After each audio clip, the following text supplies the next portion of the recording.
and welcome to the VisionVerse Podcast. My name is Jordan Powers. I'm Jaden Reed. And we are starting a brand new podcast called the VisionVerse Podcast, obviously. And we're going to be learning a whole bunch about Web 3.0, cryptocurrencies, NFTs, DAOs, the blockchain technology. I'm sure these are all buzzwords that you guys have been hearing a lot about recently. Jaden and I were kind of just shooting the shit, having a couple beers and learning a lot about it ourselves. And so we thought, why not start a podcast where we can talk about it ourselves, learn more about it, share that with you guys, and then eventually start interviewing some like really dope people who are in that space. And we can all hopefully learn and get rich together about this, this whole new world. You know what I'm saying? This whole new money, new world. Absolutely. Yeah, man. Jaden, why don't you tell the people a little bit about yourself? Who are you, bro? Yeah, so I'm a freelance videographer. I work in film and recently had some time off here in the last couple months over a winter break. And so I took that time to really dive into crypto, NFTs, the Metaverse 3.0, everything we're going to be talking about. Went super hard with it, like was really drawn to it. So yeah, I've been looking into crypto for like 2 years now, but I consider myself a procrastinator, so it took me a long time to pull the trigger on it. But yeah, I did it in the recent months. And yeah, just really excited to further my knowledge, us to get somebody out here.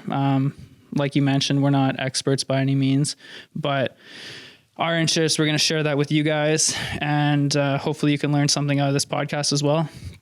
Facts, yeah. I met Jaden through the film industry here and stuff. Also, obviously, I don't know if anybody knows who I am already off this podcast, but I run my own podcast called the Jordan Powers Experience. I work as a filmmaker and a videographer and photographer here in town.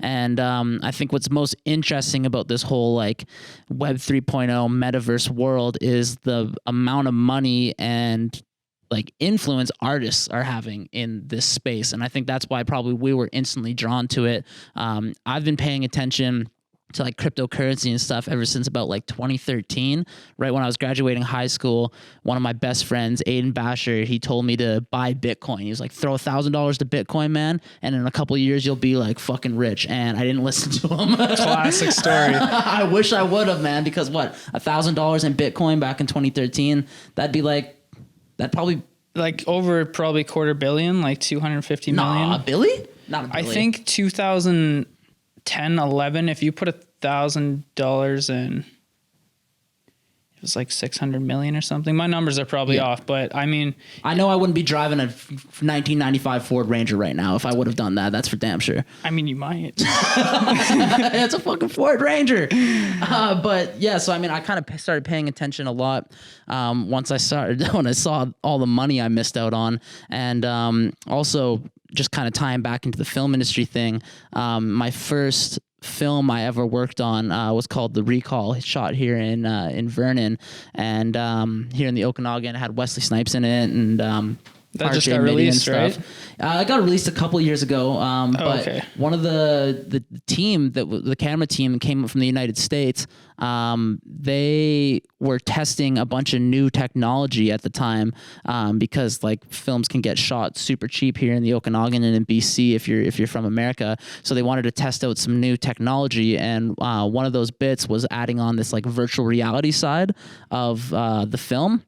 And I had the opportunity to operate the virtual reality camera because of like a lot of random stuff happened. Basically, long story short, the camera operator was like 7 feet tall, and he had the camera rig then on top of him, and the camera perspective was supposed to be from like a person who was like 6 feet tall or whatever. And so just the perspective was all off, and I ended up getting thrown in there. And ever since I did that, I started paying attention to like virtual reality, and now obviously the past kind of year and a half, this metaverse and NFT world has just blown the fuck up. And now we're seeing many come out, like even just recently, the Solana blockchain is releasing their own metaverse. So it's not only going to be Sandbox and Decentraland as our key players. We're going to start to see Well, and Facebook doing their whole name change to Meta as well to kind of push into the metaverse. So yeah, it's that getting technology crazy out is there. going to be insane. Yeah. What, in your words, is like, how would you describe the metaverse to somebody who's never heard of it, or even like Web 3.0 maybe? It's basically like, like the easiest way said is it's that Ready Player One mentality. It's kind of like you get home from a rough day, and it's going to be to the point where, like, we have VR goggles right now and the handset and everything. It's going to be to a point where it's just like glasses. Mm-hmm. And I mean, we're already seeing hand recognition, like without the controllers, just through the goggles. So I think it's going to be just a place where people go and visit family, friends, go to, like, we're already seeing concerts. Like Future has got some art up. I don't know if he's done a concert yet, but I mean, Deadmau5 has got a club and sandbox, and it's just going to be a place where people can just go wherever and just escape. I mean, totally. I assume a lot of society is not going to want that. Like, even some of the talking with some people who aren't really involved in this scene, or they just aren't with it at the moment.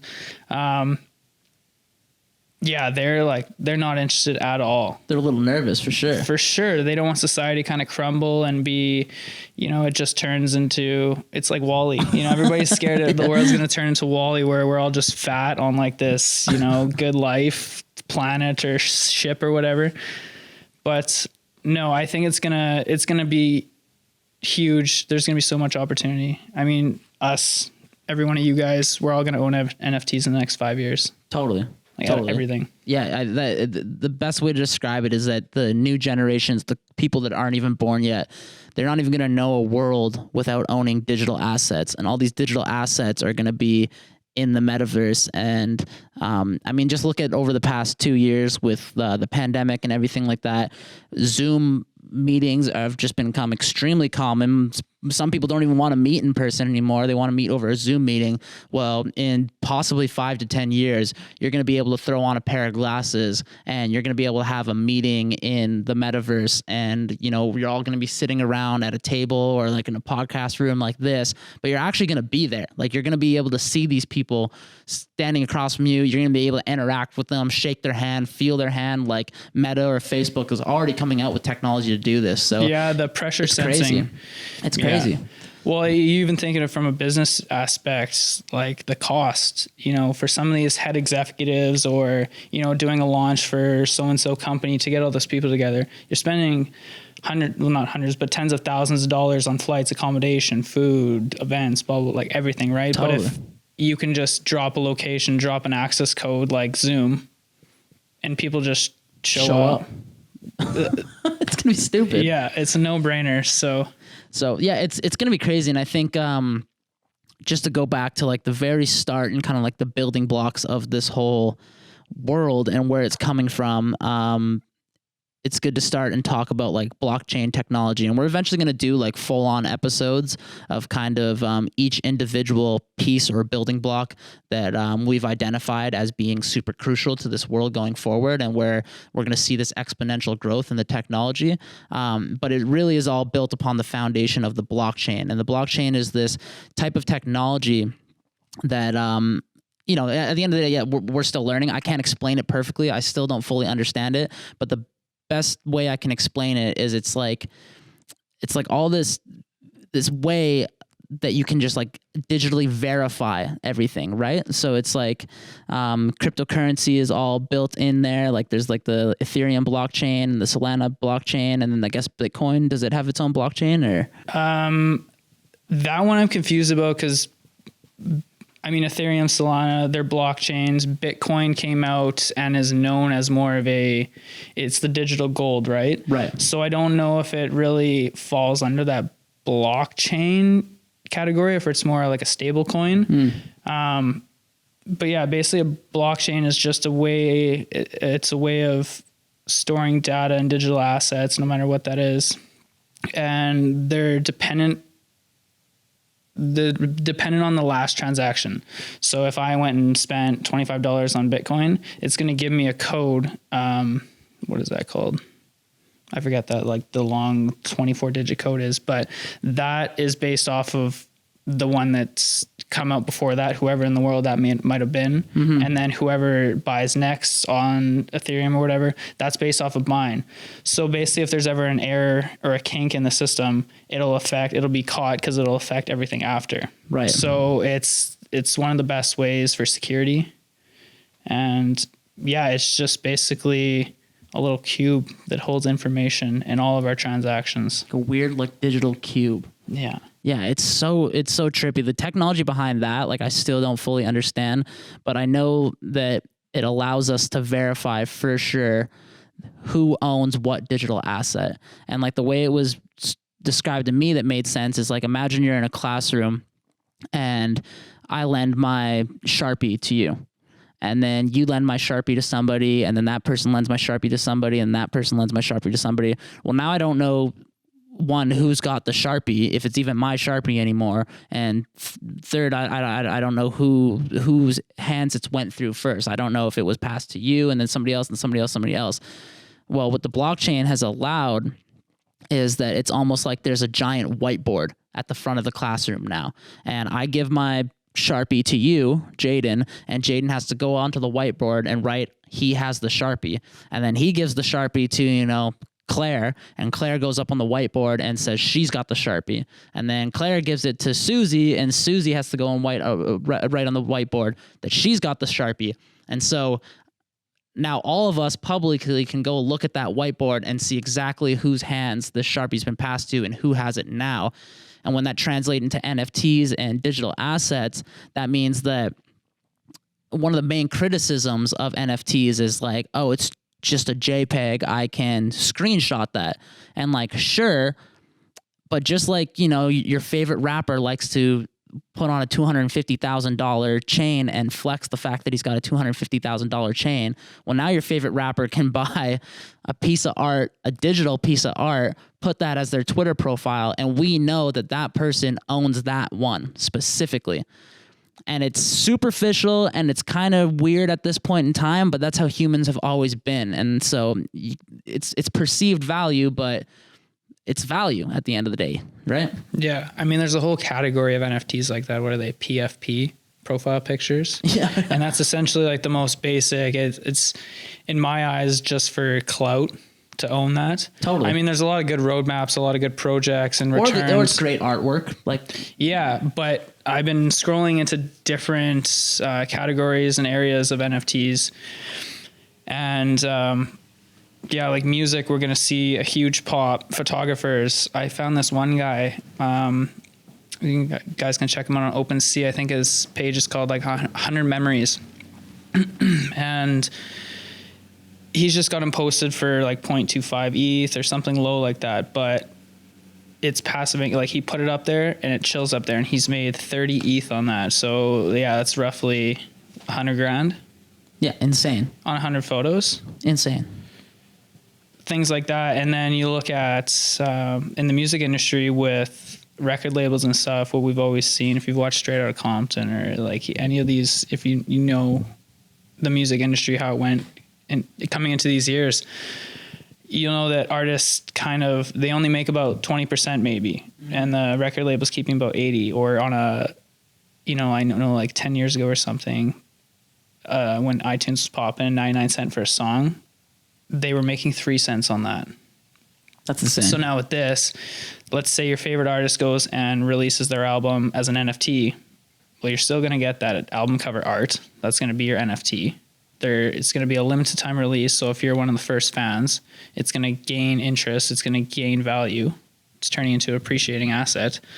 And you can add content on the back end of your NFT, unlockable content. So that's where your album or your tracks lie. Totally. Right. And then there's royalty fees. So the artist is still, it goes to all the people. It goes to 10,000 people for the mint or whatever.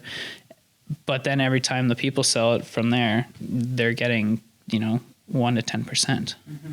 So a lot of the money is going to be returned back to them. And then in return, they can share that with their fans instead of the record labels taking all the money. Totally.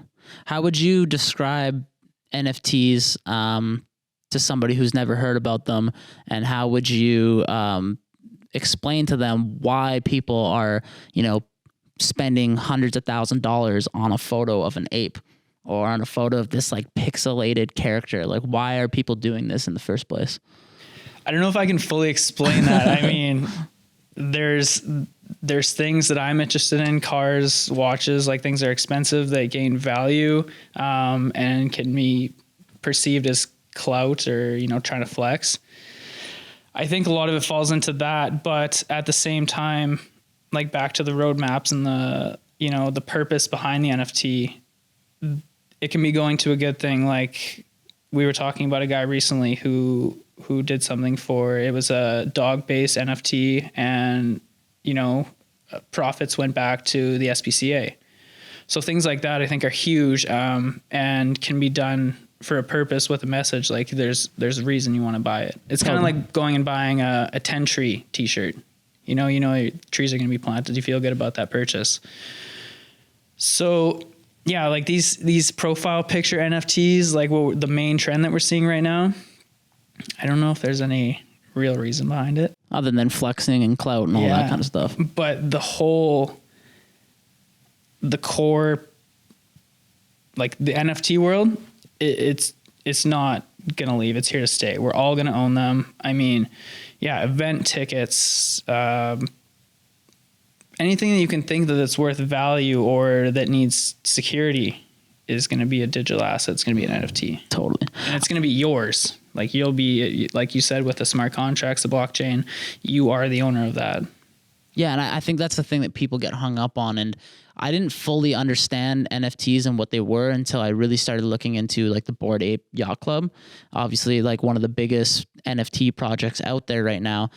So first and foremost, NFT stands for a non-fungible token. And all a non-fungible token is it's like, this is a unique, essentially one of a kind item that you own. Like you have it. So I don't know if you could necessarily say like a physical form of a Picasso is a non-fungible token, but it's the same thing. It's like a Picasso, an original Picasso is worth so much money because it is the Picasso. Like it is that painting.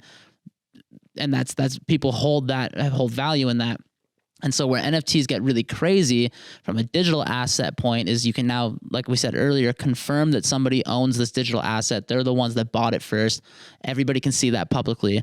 But second, there's all these extra kind of either future values that are being applied to them or current kind of added bonuses to having this NFTs that people are getting involved in. So, if you play video games like Fortnite or Call of Duty or whatever, you can often buy skins or extra pieces of like clothing and items for your character. And in the past, when you're buying these items, I mean, you just buy it and then you've got it.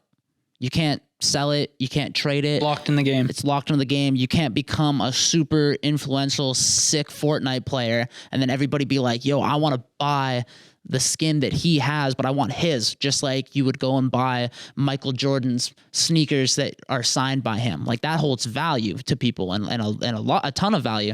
And so with NFTs now, because you can tell that this person specifically owns that, you can buy, sell, trade, and truly own these digital assets. And that's so crazy once we start talking about the future of the metaverse and Web 3.0, which we'll eventually get into. But at its current level, something like a Bored Ape Yacht Club, you buy this ape. Some people are spending like hundreds of thousands of dollars to buy this ape. They have 10,000 of them, and they all have a bunch of unique traits. So they're all unique. No one is exactly like the same. Some are more rare than others. And when you buy this Bored Ape Yacht Club, you're instantly a part of this essentially secret club that some of the world's most influential people are part of. People like Steph Curry and Lil Baby and like Jay-Z, a bunch of other rappers. Post Malone. Exactly. And so people buy these NFTs and then they get access to this, like, I think it's called the bathroom wall, where it's like this chat room. And you could be in there and be like just talking to Steph Curry, and that holds value for everyday people. They've now expanded it as they've made more money from selling these things, where they're throwing yacht parties. And you have to have a Bored Ape Yacht Club NFT in order to get onto this yacht. So there's other extra things that are kind of like coming into play with all this. But the key thing is once we start moving more and more and more and more into a digital world, which is the clear trend that we've been on for the past like however long, you're going to be able to buy, own, sell, and trade things and own digital assets. And that is huge for the future. Huge for the future. So yeah, what was the first project that you really like caught your eye with NFTs? Probably the ones that I probably started looking into right away the most were probably like, CryptoPunks, Bored Apes, shortly after Mutant Apes. But like that was the first like, oh, I want to flip NFTs until I could buy a Bored Ape. Now I'm like, there's other projects out there. There's things there's probably going to lose hype by the time I can get there. You bought an NFT recently, didn't you? I pulled the trigger this morning, actually. Oh shit. Yeah. So yeah, in the last couple of weeks, I've been diving into the Solana blockchain a lot more. I mean, with Ethereum, one thing that is a disadvantage is high gas fees, as some know. So with Solana, it's minimal. I think I paid like on my transaction, it was like 0.00005. So that's under a penny. Crazy. Right. So more in your pocket, less time to wait. There's no what's the word? Fluxation? Like it's not as volatile or something like that? Or? Yeah, like it's not ranging all the time in gas prices. Right. Yeah, so pulled the trigger on that. Thought I was getting into something. I mean, it dropped this morning at like 6 a.m. And I got to it like a couple hours later. So thought I was getting into something good price. I didn't spend a bunch of money. I kind of it was like my first one, right? Of course, yeah. Took it easy and then spent the rest of the day watching the floor price drop. And so I had to drop my price. I listed it right away, right? I bought it, listed it right away. Got one that was a little more rare for a good deal. And it was like, yeah, this is gonna, I'll make 0.5 or 0.4 or something. No, I had to just try and take the 0.1 gain. I'll know when I get home if we got anything or not. But I mean, it's a learning experience at the most, and you kind of got to figure out the market. I spent the rest of the day looking into, trying to like, okay, how could I better that trade? What else could I have looked into? But if not, I just bought a really expensive profile picture for Twitter. Yeah, I think this is a good time to say also anything you hear on this podcast is not going to be financial advice. I didn't know a thing about crypto or NFTs or anything until this summer. And I started out just by putting $250 into crypto. I used a platform called FTX in order to kind of buy some stuff. And it wasn't much money by any means. I haven't made any real money off of it at all, but it caused me and incentivized me to learn more about this world. And so I started with that, and then I ended up, my first NFT was this like stupid beige square that I bought off of FTX also, and it was like $15. It's literally a beige square. So that's where like this world is getting crazy. Is like I just spent $15 on a stupid beige square, but like I own it. Nobody else fucking owns that beige square, So I don't know. It's weird, but I encourage people to maybe just throw a little bit of excess cash they may have around instead of buying Starbucks for the next 2 weeks. Just throw a little bit into crypto and learn about that world. For sure. Especially recently, like in the last week we saw a big dip in Bitcoin, which directly affected pretty much everything else. Mm-hmm. Minus NFTs though. I noticed like Solana NFTs as they drop, it's not like it dropped. I mean, what are we 18% this week down? You didn't see that directly affected to these minting prices and these drops. Like they kind of just stayed at their own thing. So that's nice to see because usually, when Bitcoin does something, it affects everything else. But with that said, hopefully by the time you guys see this, the prices haven't jacked up too much, but it's a good time to buy. Buy the dip. Buy the dip. Buy sell the dip. The highs. Yeah.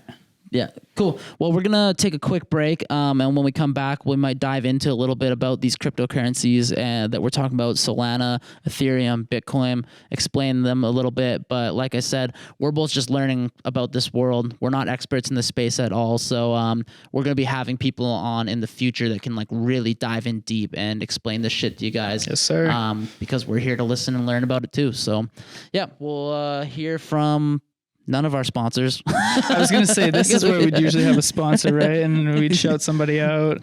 Maybe we find one before this episode goes out. Hey, if any of you viewers want to sponsor the channel, or even just get in contact regardless. If you want to talk crypto, if you want to talk sponsorships, hit us up. Hit us up. All right. We'll be back in a few. We'll be back. What do I want to get into? Oh my God, he's got the book out. He's got the Got my lawyer laptop out. book. He's already living in the metaverse over there. Look at that dude. Gonna do some lawyer shit. Well, you don't even have your mic up there. We're back, people. Welcome back. for round 2. Jaden's got a plan here. The man with the plan. He's got his laptop. He hasn't sold his first NFT yet. I have not sold my NFT. Not crypto millionaires yet. But we'll keep you posted. We'll probably give away a Bitcoin at some point once we are, you know? But I was thinking about this today. I'm going to take it Don't hold upon me to that. myself to share my losses with you guys, my mistakes. Not so much my, we might talk about gains, but it's not something we're going to touch on a lot, I don't think. But I'm definitely happy to share my mistakes with you guys. Yeah, we're going to be sharing pretty much everything with you guys as we learn about this world. So it should be fun and interesting. What are you most excited about in this whole kind of space so far? Like, what gets you just like really, really hyped up, that whether it's for the future or something that you're interested in, like that's happening right now? What are you like most gassed up about? I'm really excited to see more money go into creators' pockets. Being a creator myself, and like finding the photography genre and the NFTs that's starting to pop. Music, when we start to see that, I mean, we're seeing a little bit, but like what I was describing earlier, like I want to see that. Mm-hmm. Like I want Kendrick Lamar to go and release an NFT with his next album that we've been waiting, 2 years on? So I wonder if he will, man. I wonder if he will. I know Tory Lanez was doing an NFT somebody's album, gonna do right? something big. I saw something. ZHU or whatever, Zoo or whatever, that DJ from Miami or LA. Okay. He did something. He did a project. So yeah, we're definitely going to start seeing it. I'd say that's my biggest hype. I'm not the type to, like, I'm also that person in society that's like, I don't want to stop seeing people. I don't want to look forward to go home and throwing headphones and goggles on and linking up. Like, I need that social interaction, but everything that we're going to get with that. And even like on select days, like, back 10 years ago, Sundays used to be board game night with the family or with friends or whatever. Now you might link up on virtual reality and just go do something good. Yeah. Totally. I'm like a very imaginative person. And so like I can see all these like potential scenarios that are playing out. Which is just more me just like ranting and being an idiot. But like honestly, like at the end of the day, once you consider the level of technology that we're moving towards as a human race, like anything is possible in this world, which I think is the most exciting. Like we could get to a point where we all have contact lenses in or a pair of glasses or whatever. And I can be walking down the street and I can choose to be in the real world and see Jaden walking down there, or I can instantly switch to Metaverse mode and see Jaden as his avatar that he has in the Metaverse. He could be a giant Hulk like character, like green with insane huge like abnormal muscles. Not that you don't have abnormal huge muscles right now. You're pretty much describing me now, but I like what you're getting at. But like I could choose to see you as your avatar in the real world walking down Bernard. Like, that's going to be a possibility, and you're going to dress your character for the day in the metaverse, just like you dress yourself. For sure, which are also going to be NFTs. Like, we look at Louis Vuitton, Gucci's been talked about. Nike's in there, Adidas is in there. I looked up Adidas the other day, and they have one NFT, I think. Okay. I found the one guy that owns it. I came across him before I found the Adidas piece, and yeah, it's just like a tracksuit, but I was like, oh, where do I get some Adidas? Like, I'm not even a huge Adidas guy, but it just looks so cool. And it was just something that was so new. But we're going to see, like, I guaranteed Nike's going to be a huge player. Yeah. I think they're already getting involved. And I know, Steph Curry was working with, I don't know if it's Puma or who he was working with. I can't quite remember. But he was working with somebody and he was getting in there as well. But it's not even limited to like these giant companies either. Like shout out Great Hearts Denim. Love those guys over there. There's going to be a point in time where instead of just going to a website and seeing their whole inventory, I'm just going to be able to literally put on whatever metaverse gear I have, whatever virtual reality or augmented reality gear I have, and walk into their store as if I'm actually there. 100%. But it's all going to be within the metaverse. I'm going to be able to walk down the aisle and try on the clothing and do everything. And then when I buy, let's say, a denim jacket from Grey Hearts Denim, they're not only going to send me the physical piece by mail so that I have that in the real world, I'm going to get an NFT version of that jacket so that my avatar can wear that. Yeah. And that's the future. That's where everywhere is going. I jumped into Decentraland for a little bit because I've kind of got this like little experiment that I'm working on called Metaverse Street Photography or Metaverse Photography, where I'm just like basically taking photos within the metaverse and documenting how it changes over the years. And so I'm hoping that my photos that I take now in the metaverse 10, 20, 30 years ago are viewed in the exact same light that we may look at 1950s or 1960s Hollywood. 100% going through grandparents' photos, great grandparents' photos. Exactly. And you'd be like, oh, damn, that's what like Hollywood Boulevard looked like, or even like Vancouver or Kelowna. Man, this is what Bernard looked like back in like the 1960s. Like, that's so crazy to think about. I'm hoping people look at my photos of the metaverse in the exact same light. And that's just the future. That's just where we're moving towards. And so it's so exciting and interesting. I'm also very, very excited and gassed up about DAOs. Yeah. Do you know much about DAOs at all? I haven't, I know about them, but I haven't looked into them specifically. I've just been going down that Solana blockchain or that Solana rabbit hole. Yeah. So DAO stands for Decentralized Autonomous Organization. And actually, I think this is a good point to touch on decentralization, which is such a key part to this whole world. So we'll get into that a little bit. Yeah, it is nice. We're drinking whiskey because a lot of the people in this world, cheers, man, by the way. Yeah, cheers. They're making money, they're rich, they're classy. We're trying to get in there with them. So we're drinking whiskey instead of beer. But yeah, decentralized autonomous organization. And basically what that is somebody can come up with this this organization that may have a goal such as providing or giving money and investing in green technology, environmentally friendly, clean energy.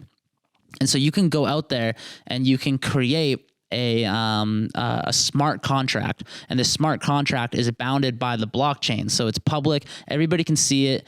It can't be changed because unless the community votes on changing the smart contract. But basically, you could go in and say, hey, you buy into this and the money's going to go to clean energy, and we're going to invest in all these organizations that are going to help make clean, green energy so that we can fight against climate change. And you can come up with essentially a nonprofit where there's this community pool and treasury where all that money's going to. And when you invest in it, into this DAO, this decentralized organization, you get a what's called like a governance token. And so this token is now your NFT that you own, and whether it's a picture or a coin or some sort of item, the amount you invest in determines how much governance and how much say you have and where that money and that treasury and that pool goes to. And it's all essentially decentralized unless I guess somebody buys in and has the most governance tokens, then they would have, I guess, the most power and the most votes. But I think that's super, super interesting because it just puts more power to the people. Your everyday person and these organizations, these grand things can be built up where you don't have to rely upon a CEO not being corrupt, not being a shitty person, not taking like $500,000 off the top for themselves. 100%. You can see this bonus. Exactly. You can see this all publicly, and the whole community can vote on what they see collectively as being the best thing going forward, whether that's clean energy, new technology, whatever. Yeah. No, that's huge. And that's actually one of the more desirable aspects of everything. Is, the cryptocurrencies, Web 3.0, Decentraland, like it's all decentralized technology. It's just guys like ourselves who, and others who have the say. And instead of it going from the peak of the triangle down, it goes from the bottom, the majority, to the top. The way it was described to me was, instead of being a vertical company or a vertical organization, it's a horizontal organization, and I thought that made like a lot of sense, because it's just like everybody's on the exact same playing field when it comes to what's happening within this community or what's happening within this organization. And that kind of all started with Bitcoin, right? Because Bitcoin was this like random token on some form of a blockchain that came out, and nobody knew who the owner was or who the creator was. There was a finite amount, so it's similar to gold. It's not a fiat currency. There's only a limited amount. You can't just keep printing more off of it. And yeah, nobody owns it. It can't be controlled. It's just out there in the world, and yeah, government can't just like get involved and just like pump it up by printing more money, inflating the hell out of it. And it just is what it is, like gold was back in the day, like the gold standard was back in the day. And that's created this whole wave of just trying to move the internet and move organizations into a more decentralized platform, which I think is so interesting. It's going to be huge for us. Just getting rid of that third party. I mean, the banks are already trying to get their dirty little fingers and everything, and like the FDA and whatnot. But I still think there's going to be ways that it's just we're in control of our stuff, our finances.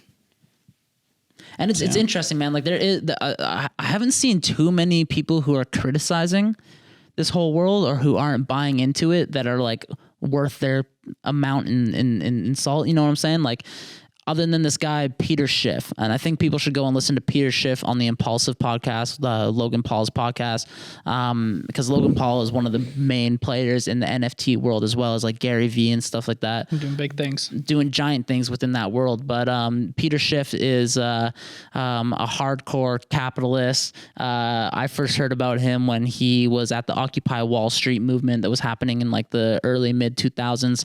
And he went out there and he held a sign that was basically said, I'm the 1% that's chat. And if anybody knows about the Occupy Wall Street movement, it was like this giant movement where people were protesting on Wall Street, basically saying that, you know, there's a whole lot of shenanigans and cronyism and corruption going on within giant corporations and government. And so people were protesting, they were angry, they were screaming at him because he was the 1%, the thing that people were getting mad about. But his whole point was, you shouldn't be on Wall Street protesting. You should be at the White House protesting and cutting the head off the snake, because they're the ones that are allowing all these rules and regulations to get passed through the Senate, so that these corporations can then, and these giant corporations and the people on Wall Street can then just fill their own pockets with a ton of money. And so he's a big proponent of gold. And moving back to a gold currency, because yet again, it's not a fiat currency. There's only a finite amount of it. So therefore you can't just inflate the hell out of this currency. No fiat currency has ever survived also, which is like, I think, a very important note. Throughout the history of humankind, there's never been a fiat currency that survived. A lot of people are pointing to Bitcoin and cryptocurrency as the new gold though. But yeah, he's one of the main people that are like shitting on cryptocurrencies and stuff. So I think it's important to listen to that side of things as well. Maybe something we'll get into later in the podcast, but like having a cold wallet, like we have our hot wallets on our phones, on our desktop and everything, but actually having a ledger, you know, like stored crypto that's in your safe or somewhere away. I think this is a good point to quickly get into wallets and stuff also, because you mentioned hot wallet and cold wallet. So I guess for people that are probably listening to this podcast, if you made it this far, you're clearly interested in this world. So how do you get started? Like I said at the beginning of at the end of the last segment, I got started by just putting $250 into FTX and just buying a little bit of crypto through a crypto exchange, which is what FTX is, similar to as like the NASDAQ or whatever like stock market platform you use.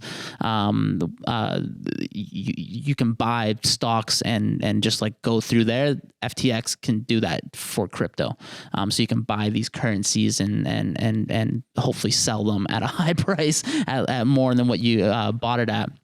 But where a lot of people, and especially at the beginning of the point of the Bitcoin era, where they were buying Bitcoin and they were holding it in a digital wallet. And when you get into these wallets, you have like a basically like, is that the 24 code sequence that you were talking about earlier? No, that was like your little hedge, or what? It's not a hedge. Basically, like your wallet would have a huge code to it that's like your wallet for that on that blockchain.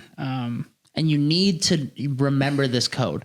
So if you do decide these to are your go, hotkeys, right? So these are 12 words that you're given when you start a wallet. They need to be in order. Like some will give them to you like a book.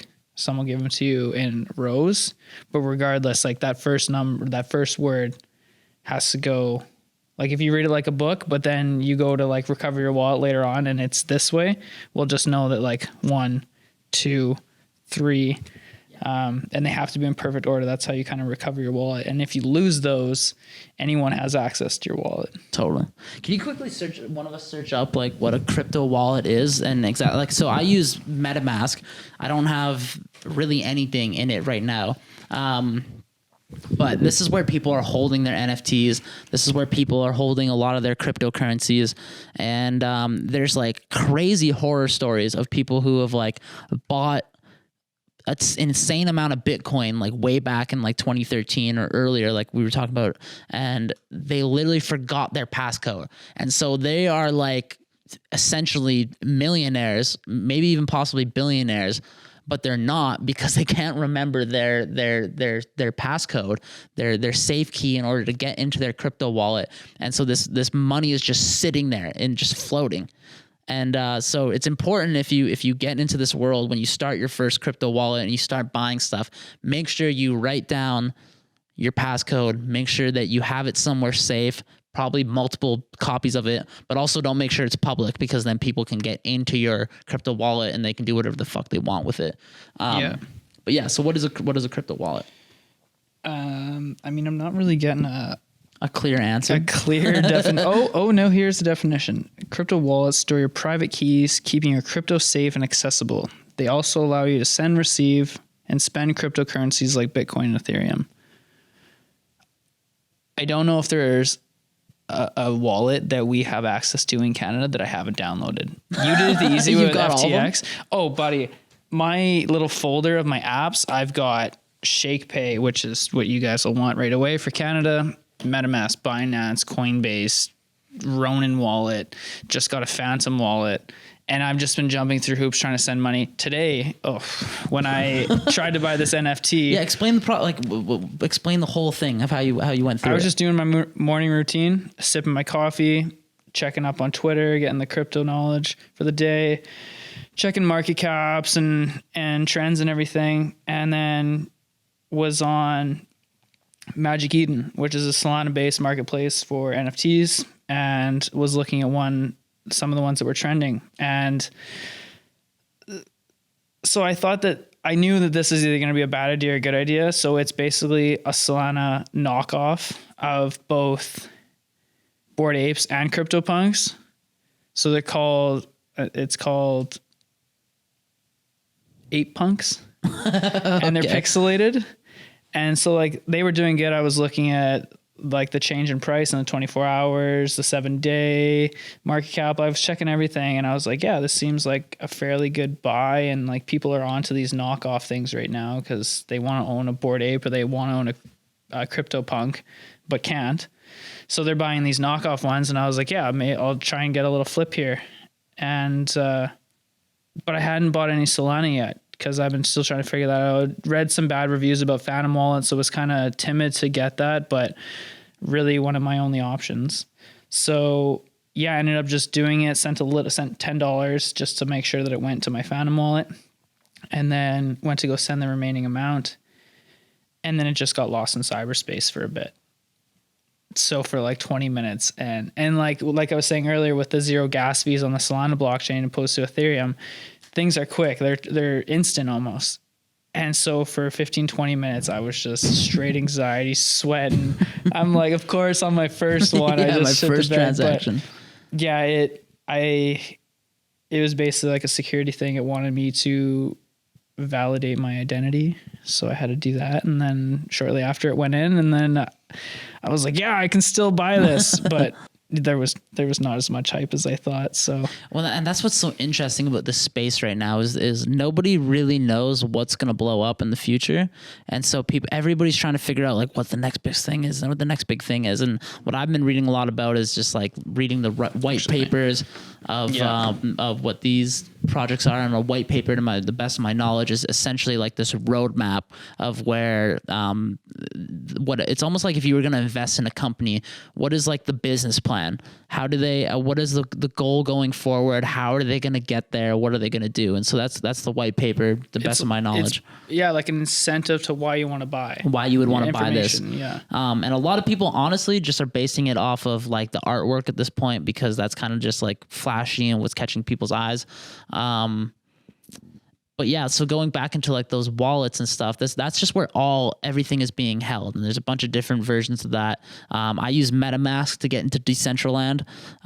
So when I'm doing this like street photography thing, I have a MetaMask wallet. I had to connect it to Decentraland. And so now whenever I log into Decentraland, I have my character. He's dressed a certain way. He moseys around this world, almost like I'm playing RuneScape.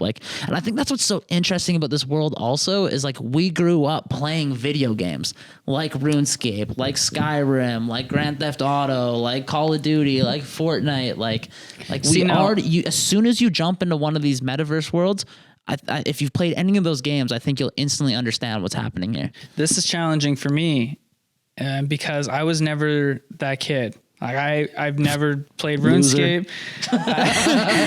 I played nerd a little bit of Xbox back in the day. Like I was an outdoor kid, and a lot of these projects, a lot of these NFTs coming out are game based.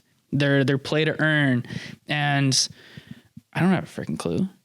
And like I never played regardless. So to go and like do these battles, like even Axie Infinity, I was like, yeah, this looks pretty simple. It's got a Pokemon vibe to it. I've never played Pokemon. It'll probably be too challenging. I know. Hold on. You've never played Pokemon? No. Bro. I know. Dude, what? I know. What do you mean you never played Pokemon? Never played Pokemon. What are you talking about? I think I collected... Okay, so there was like a month back in the day. I was like 12. And there was like this month that I remember that shit was hype on the block. Like all the kids on the block were like, yo, check these Pokemon cards. What do you got? Do you want to play? I've never played a game in my life. What about the video games? No. Oh my God. I know. Bro. And so I'm actually shocked right now, dude. That was my life. That still is my life. I still play Pokemon. Yeah, I was busy throwing snowballs at cars or something. Pretending to hold a rope and to get the cars to stop. Yeah, I was a shyster. But what was I gonna say? I'm sorry, I threw you off track, but no, that's okay. Oh yeah, it was the only reason that I got into it and started getting cards is FOMO. The same reason I'm getting into NFTs now. I still wanted to have the Charizard and stuff. I knew those things, but I wasn't interested in the game. Damn, interesting. Well, and that's, I think a lot of this world is getting built upon that collector cards kind of world that's blown up recently as well. Like people collecting Pokemon cards right now. There's certain Pokemon cards that are going for a stupid amount of money. I grew up and all my uncles and stuff gave me their hockey cards. Okay. And so I collected like old school hockey cards from a young age. And then I was really, really into Pokemon. So I collected all the cards. I owned all the Game Boys, all the games, played all the games, beat them. The Elite Four had nothing on me, bro. I crushed those dudes every single time. But yeah, it was just like, it's just you're collecting and you're holding on to these valuable items. Yeah, it's crazy. I can't believe you didn't play Pokemon growing up. Yeah. I think we should take another break, though. I'm sorry if we're super scatterbrained right now on this episode. We're going to try to dial it in more, but that's honestly like a good representation of this world right now. It's brand new. It's scatterbrained. It's wild. So if you've made it this far, appreciate it. We're going to wrap it up in the last segment, but we'll be right back. But let's get back into it. We're back. Hey, what's up, guys? Welcome back to segment 3. This last segment, we're just going to kind of wrap up a few things, try to give you guys some takeaways that you can like really go and do some of your own research with and whatnot. Some homework. I'm going to reiterate some of the main building blocks that are a part of this whole Metaverse Web 3.0 world. And so I think if you're interested in this, which I highly recommend you should be interested in, search up the definitions and learn more about Web 3.0, blockchain technology, cryptocurrencies, NFTs, and DAOs, or decentralized autonomous organizations. That's what I've kind of found out are the more like the main building blocks of this world. I don't know if you have anything to add on to that. Yeah, once you start to get into that, they'll kind of, as they describe things, you'll pick up on other terms and like I would start at blockchain because you'll hear that term a lot, and then as you're looking at other things, they'll kind of refer back to that, and that'll just help you. But some places that I use for research and just where I started 2 months ago when I like really dove into this, obviously YouTube. Anything we want to learn nowadays on YouTube. But who are the major players that you're kind of watching in that YouTube space? I mean, Gary Vee was huge for me. I really resonate with his energy too, because I'm the type that's like a lot of ideas coming at once, you know, what's going on, jump to topic. So yeah, I crushed Gary Vee videos.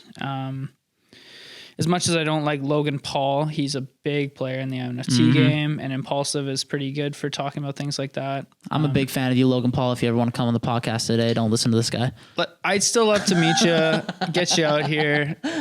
We'd have a good laugh, I'm sure. No, but honestly, Twitter and TikTok were pretty huge. Twitter's like more professional. You follow guys that actually know what they're talking about and give you a little bit of advanced warning for projects if you follow the right people. Discord, you'll see everywhere. I mean, everything is kind of based off of a Discord and the Twitter. And yeah, Discord's huge in this space. I think Discord's going to even blow Zoom out of the water soon. Crazy. It's that whole community vibe at the end of the day. Yeah. Which is what Discord's so good at, and what this whole kind of Web 3.0 world is all built around, is community. Yeah, that's literally like the sole purpose of it is community. And whether you're in this for the financial aspect and making gains, well, you need a community behind that project to draw hype to it to make the price go up. So yeah, it's all revolved around that. But key players and some people I definitely think you guys should check out is Gary Vee. Download Twitter. I've never been a Twitter guy. Me neither. Man, I've been scrolling. What are some of like the hashtags that you're looking into on Twitter, or like some of the profiles that you're following that you're like, these guys are handing out good information constly? Yeah. Like Crypto Mason's one of them, like a huge dude. Crypto in this Mason, space. We'd love to have you out here. We're going to reach out to you. So just you wait, buddy. He's on TikTok. He goes hard. He grinds. Like, he's always posting. Dude, 5 to 10 TikToks a day. I think he goes live maybe once in the morning, once at night, at least once a day, and does like 2 YouTube videos at least.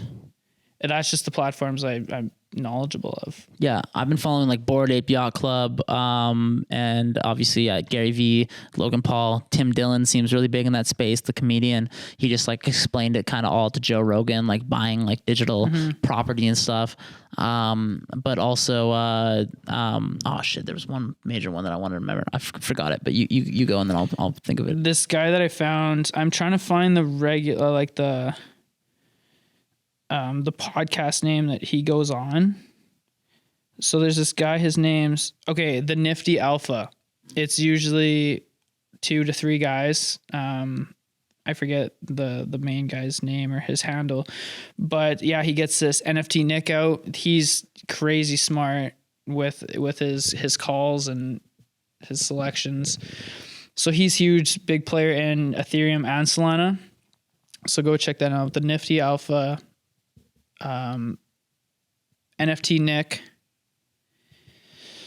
And then on Twitter, go to Easy Eats Bodega. Easy Eats Bodega, dope name. Dude is crushing it, making And like he makes calls. Yeah, some of them are a little more expensive, but he makes a lot of calls for the average person. And like Solana right now compared to Ethereum it's perfect. They're not expensive to get into. I mean, 1 SOL, a lot of things drop for half a SOL or even up to 1 SOL for like, that's a bigger project. And it's only $180 Canadian. Whereas when projects drop for 1 Ethereum or half Ethereum, well, that's $2,000 to $5,000. Hells yeah. That's crazy. So these guys are making a lot of good calls. I've been following them lots. Yeah, Crypto Mason. I remember the one I was talking about on Instagram.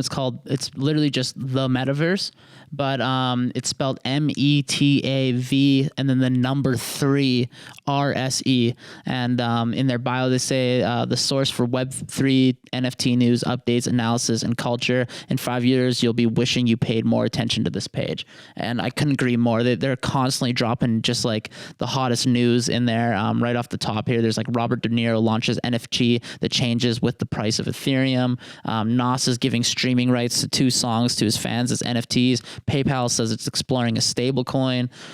Disney is building its own metaverse. Like they've got saw that yesterday. huge stuff on there. And I think like when we're talking about like stories in the future that is happening in this world, I'll probably be using that as a primary resource, just to like come up with these stories and chat about them. Mm-hmm. And then, oh shit, I already forgot the other one that I was going to mention. Damn it. It's one of those things that like once you guys start researching it, looking into it, you'll kind of find your own guys that you resonate with or that you think that you can trust, who share good information. And it's a trend right now. So there's stuff everywhere. You look up NFT and you'll get endless. I remember the other one. It's a G Money NFT. I think it might just be G Money on Instagram. He's actually the reason why I reached out to Jaden and I wanted to start this podcast, is because I started following him when he was at like 9,800 followers, and he has, I think he has a CryptoPunk or some sort of, it's some sort of ape NFT, but he uses that image of the NFT and this like monkey as his like I've never seen his face. It's just like whenever you see him on a podcast, it's like his body, or in a photo, it's his body, but then his NFT is like slapped on over top of his face. It's like an AI filter over him. Pretty much. So it's like that's him in this digital world, is this like weird G Money like monkey character. And so I started following when he was about 9,800 followers on Instagram. He was already, I'm pretty sure, interviewing dudes like Gary Vee, huge artists. And then when I really started paying attention to him is he was in New York for Crypto Week, this giant like kind of festival networking event that was happening in New York. And he was on a panel with Quentin Tarantino. And Quentin Tarantino had turned certain deleted scenes or never before scenes from Once Upon a Time in Hollywood into NFTs. So now there's like 3, 4, 5 dudes out there in the world who own these never before scenes from Once Upon a Time in Hollywood. And they just have it, and it's as an NFT. None of us can see it unless you know these millionaires or billionaires out there. And it's the equivalent of owning, like I said earlier, like a Picasso, but for a film director. And I found that so interesting. G Money's now at like 20.8 thousand followers, and he's just constantly growing because he's one of like the major players in this space, one of the first people, boots on the ground, who was kind of explaining this world. So I recommend checking out his podcast and hearing him out as well. Nice. So direction on the podcast, where do you see this going? What are we going to provide to our viewers? Our podcast, well, hopefully it's more structured and clear than what this podcast episode has probably been. It's a bit scatterbrained because, like we said earlier, we're not experts in this world. We're learning about it. So I think my main intention with this podcast is to bring on experts in the space and interview them and have Jaden and I ask them questions, have interesting conversations with them, and really just learn more about this space from the people who are truly experts in that space, so that hopefully we we can become experts ourselves and express that knowledge and help you guys learn about this space as well, because I truly believe some form of what we're seeing right now is going to be a major player in the future. So that's what I hope this podcast turns into, is just a space to learn more about everything and bring experts on. Yeah, as we learn, we want you guys to learn, share mistakes, share things that we've done right, and get people out here so all of us can grow and make some good returns. Totally. So, yeah, I guess on that note, I'm just going to quickly add one other little snippet of information of my personal journey into this NFT and Metaverse Web 3.0 cryptocurrency world. My roommate and I, Alex Butel, have just been totally memeing and messing around with this concept called Plant Daddies. Plant Daddies. Follow them online. It's an NFT project. We're hoping to mint and put out 10,000 unique NFTs. They're these just dude characters that have their plants. They all have different unique caricatures about them, whether it's their hair color or the plant they have or their accessories as far as their glasses or beards go. And we're hoping that we can figure out a way where if you buy one of these Plant Daddy NFTs, the money that we generate from this project will go on to support a lot of green initiatives and environmentally friendly clean energy initiatives, and we can help combat climate change. I'm just going to read out the kind of write-up that Al wrote on our most recent post, just to give you guys a better idea, because I thought it summarized it really, really well. Plant Daddies are a community of individuals passionate about concurrent Web 3.0 environmental sustainability investments. Portions of every Plant Daddy sale will go to predetermined and community-approved environmental causes, projects, and technology. Full white paper, community information, and public sale coming soon. Follow along for more information. Love you, daddies.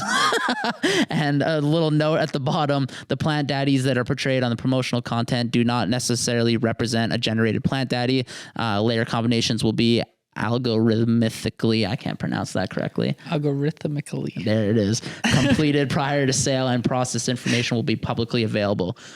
So yeah, go to Club Plant Daddy on Instagram and Twitter and TikTok. Follow along. You'll see a bunch of embarrassing videos of me trying to blow this thing up so that we can sell this and generate some really good money and help combat climate change. That's kind of the goal with that. I'm really excited for this one. Like I already told you once, I'm willing to invest in the project. I'd love to be a long-term holder of a Plant Daddy. Of a Plant Daddy. I appreciate that, bro. It might screw this one that I'm losing money on at the moment. That's going to be my Twitter profile picture. Hell's yeah. Going for the hype. Dude, I think Plant Daddies could possibly take over the world, man. We'll see. You never know. We'll never know. So yeah, on that note, if you are an expert in this space and you've come across this podcast, you've listened to this point, or if you know anybody who is an expert in this place, please reach out. My Instagram is Jordan Powers ____. You can also find us at the VisionVerse Podcast on Instagram. And yeah, Jaden, maybe plug your shit. You can check me out too, _Jaden Reed. See you there. And Mr. Producer himself, why don't you hop in the hot seat big show and for plug the your kid. stuff? I mean, he got out of school today, right before the podcast. He's trying to get in the game too. This is my little brother, everyone. And explain a little bit about yourself. Just tell the audience who you are. What's up, crowd? My name's Keelan Lila. What's up, baby? I'm 17 years old. High school student at the moment. Just dipping my toes in the water of this whole NFT game. I mean, they're kind of paving the way, and I'm here for the ride to hopefully get up there. And you've been taking some interest though, definitely. I'll get a text while you should be in social studies listening, and you'll send me an NFT. You'll be like, "Yo, Ethereum's up." Yup, Ethereum's up. And that's what I want to see. I know about it. I might get some hate for this, but school isn't for smart people. No, absolutely not. Listen, these get degrees, okay? And That's then not what I meant. we get the NFTs. Oh, G's get the NFTs. Hey, Oh, Plan Daddies. Plan Daddies. Dropping the NFTs. So yeah, I'm just a humble 17-year-old NFT hunter, just trying to make moves with the big dogs at the moment. VisionVerse Podcast. This is the start, baby. This is the start. We'll see y'all in episode 2. That's a wrap. That's a wrap.